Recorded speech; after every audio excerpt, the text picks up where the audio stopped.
What I discovered here is I was very careful about how I assembled the first one, but I forgot to make sure that this one was twisted the right way before I started.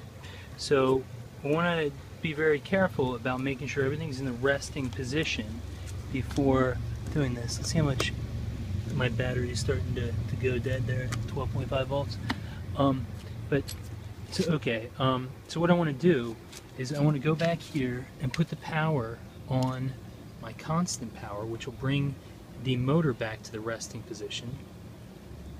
Well, let's see, it looks like I was maybe already in the resting position, and just to make sure, let me just do, oh, forgot to turn the power off of my box.